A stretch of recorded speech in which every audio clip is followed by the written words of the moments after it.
Good afternoon, everyone. Thank you for joining Lewis University's television network. Today is Wednesday, October 13th, 2021, and I'm Daisy Padilla. And I'm Tony DeNardis. And we will begin with our top national stories.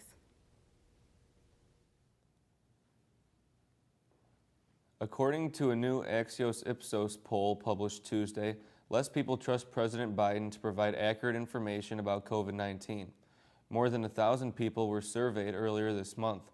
42% said they had a great deal or fair amount of trust in COVID-19 information from the president. That's down 7% from a month ago. The poll also found more Americans expect it to take longer to return to their pre-pandemic life. 30% said they expect it to take more than a year. 24% believe the return to normal life will happen within 6 months to a year. Tens of thousands of passengers were stranded after Southwest canceled 30% of its scheduled flights on Sunday alone. This led to the disruption from coast to coast on a busy holiday weekend. The airline blames the network meltdown on air traffic control problems, limited staff, and bad weather. Southwest says it's considering cutting down on its fall flight schedule with the busy travel season ahead. In Spain, the Government Volcano Crisis Committee has ended the lockdown around the industrial zone where lava erupting on Spain's island of La Palma had sparked fires at a cement factory and other buildings. However, concern surrounding the volcano's eruption continues. There is no sign of the flow slowing down at its epicenter or vent. Ash is rising 3,000 meters, almost 2 miles. 1,408 buildings have been damaged or destroyed by the devastating natural disaster. In China, coal prices hit record again on Tuesday as flooding pushed the energy industry deeper into crisis. The heavy rain in the two key minor regions has pushed prices up 20% since Sunday. Coal-fired power procedures will be allowed to change some customers' market prices from Friday. Coming up next, we have our Lewis Life segment with Best Buddies President Amy Tracy. And later we'll have a local news. Stay with us. Jordan knows he shouldn't eat this entire bowl of nachos, but tonight he's earned that right because a few hours ago in the middle of happy hour, he recognized a sign. Not from the gods or a bolt of light. That's when Jordan knew he was buzzed. So when it was time to go, he got a ride home instead of driving. Be a legend like Jordan. Recognize your buzzed warning signs.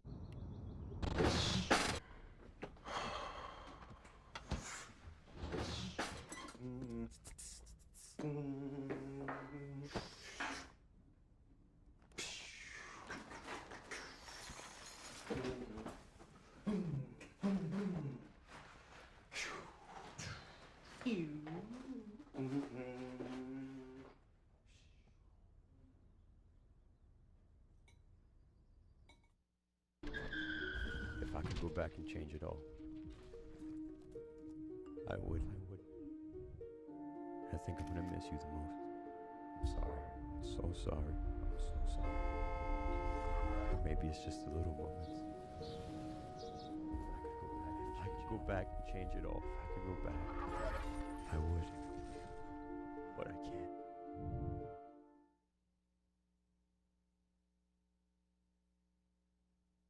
So, I got this new family, and I don't know what it is about this one, but she can't seem to put down that toy all day long. Tap, tap, tap, tap. Oh, and she even talks to it.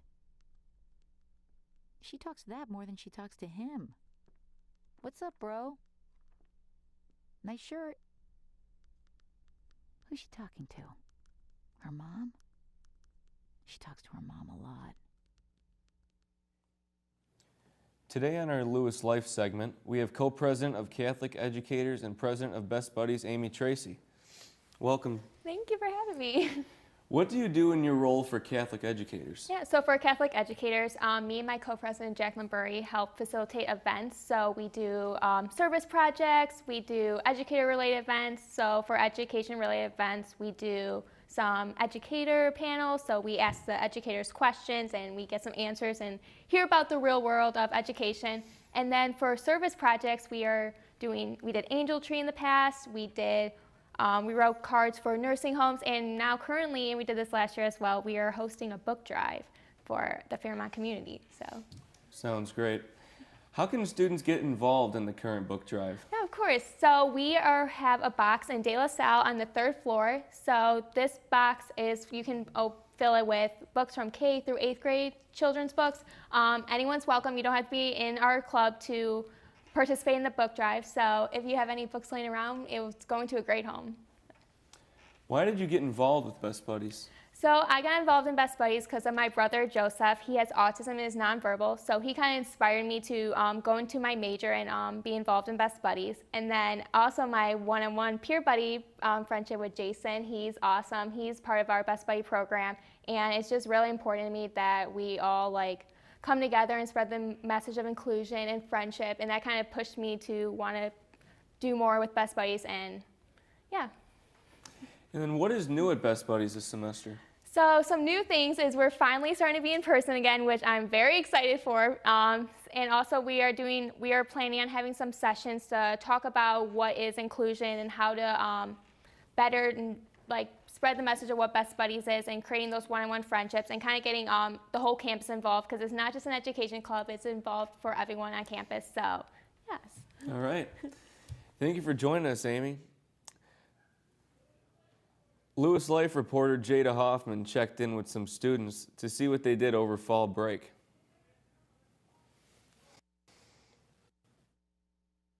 Yes, I was so heartbroken that it was kind of taken away from us last year, but I was really glad that we got it back this year. So. Over fall break, I went to the city, so I visited my family, and I got to see my 100-year-old great-grandmother, my grandmother, and my siblings. I just did some homework, hung out with some friends, and I worked a lot. Yeah, so I just went home. I live in the south side of Chicago. I was just hanging out with my dog. I hang out with my parents, and we had a family get together. So it was a nice way to wrap up the break. I decided to take a little trip where I went down to Houston, where I decided to check out what Johnson Space Center had to offer, and then see the city of downtown, and just see a different place and take advantage of the break. I kind of feel like I wanted an extra day.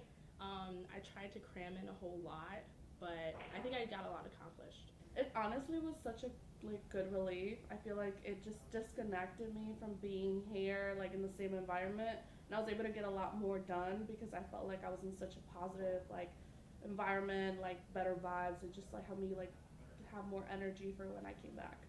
It was very stress relieving because this year's been a lot more work since we're back in class, and it relieved a lot of stress relief. It was an amazing break, and happy to take advantage of it while I can. It felt good to just be able to give them a hug, be in their presence and let them us together, and I was like, whoa, I ain't did this in a long time. I hope that everyone had a good fall break.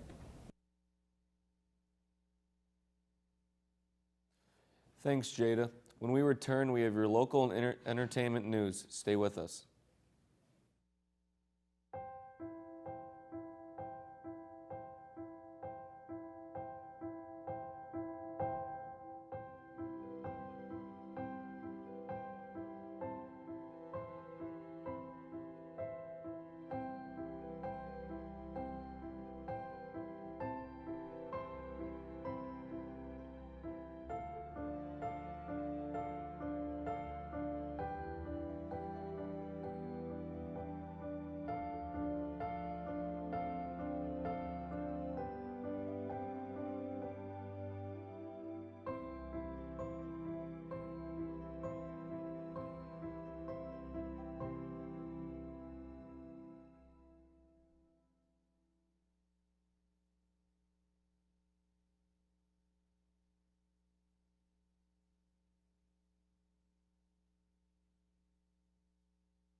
maybe he's really focused. Hey, Michael. Michael. Maybe he likes spinning the wheels. Maybe he just loves trucks. Maybe he's just being a boy.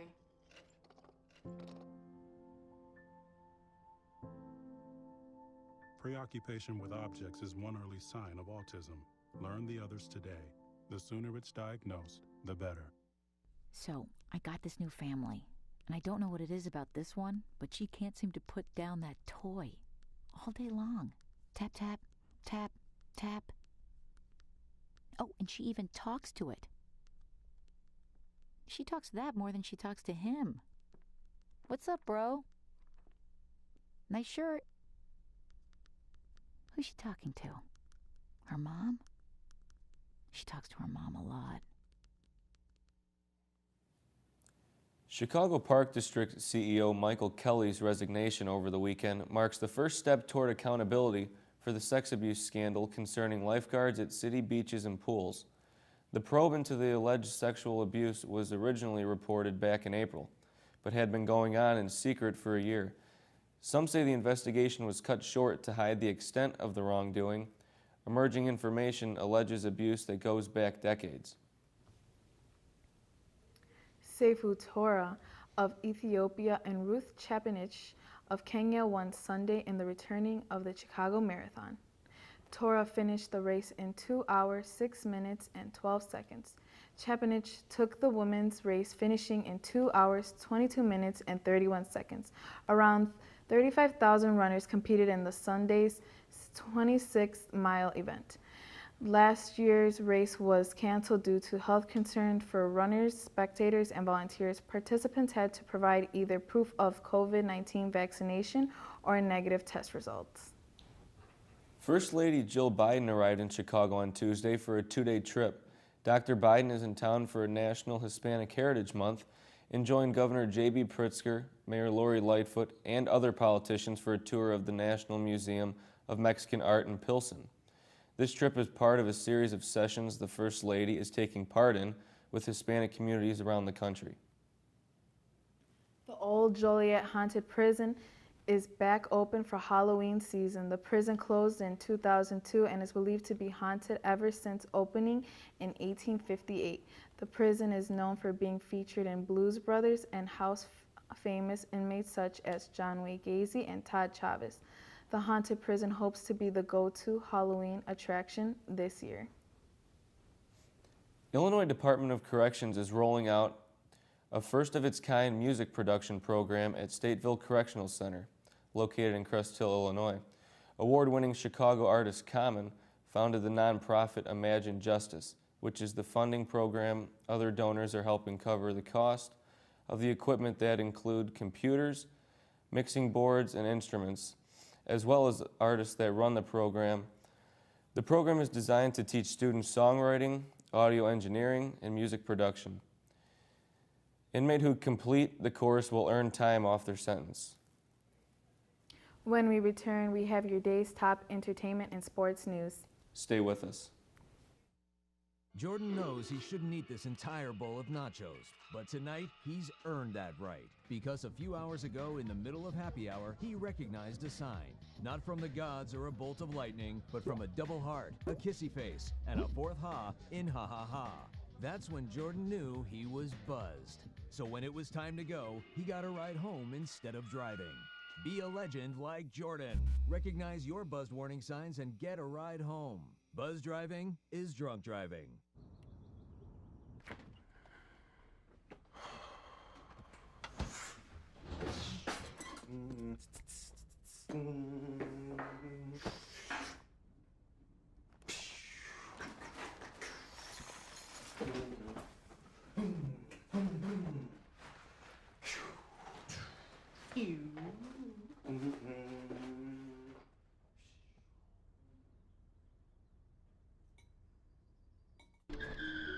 If I could go back and change it all, I would. I think I'm gonna miss you the most. I'm sorry. I'm so sorry. I'm so sorry. Maybe it's just the little moments. If I could go back and change it all. If I could go back, I would. But I can't.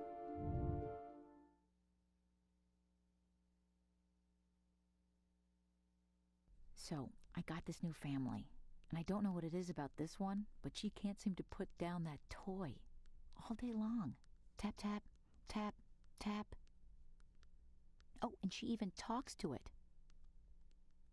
She talks to that more than she talks to him. What's up, bro? Nice shirt. Who's she talking to? Her mom? She talks to her mom a lot. Netflix is standing by Dave Chappelle's last comedy special, which some LGBTQ activists are criticizing as transphobic. The closer includes several minutes of material about trans people. Multiple outlets have published an email from Netflix CEO Ted Sanders to employees, which reads in part, quote, "We do not allow titles on Netflix that are designed to indicate hate or violence, and we do not believe the closer crosses that line." We're learning more details about a deadly incident outside of Sunday night's Chiefs game. Police say a man left the stadium during the halftime weather delay, but as he crossed Blue Ridge Cutoff, he was hit twice, and neither driver stopped to help. Police say they have had some differing witness reports. They're asking people who saw something or who have other information to call them. A controversy over emails has forced the head coach of the NFL's Las Vegas Raiders to quit. John Gruden announced he is resigning after a New York Times report revealed homophobic, misogynistic, and racist remarks he made in emails over a 7-year period. The New York Times revealed emails from Gruden from 2011 to 2018, while he was an ESPN analyst, where he used homophobic slurs while referring to NFL's commissioner Roger Goodell. The Times further report Gruden denounced the emergency of women as referees, the drafting of gay players, and the tolerance of players protesting during the playing of the national anthem. The team's special coordinator and assistant head coach for the Raiders, Rich Basco, will step in as head coach. The Chicago Bears delivered a 20-9 upset win over the Las Vegas Raiders on Sunday.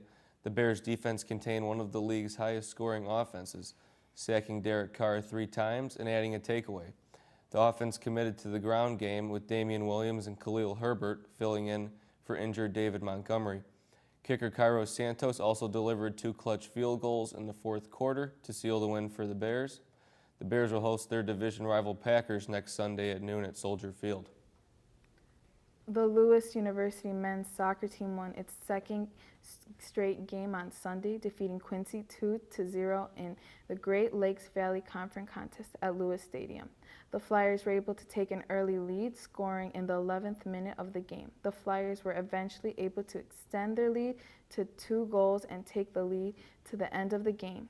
The Flyers are back in action on Friday when they travel to Kansas City to take on the Rockhurst at 7:30.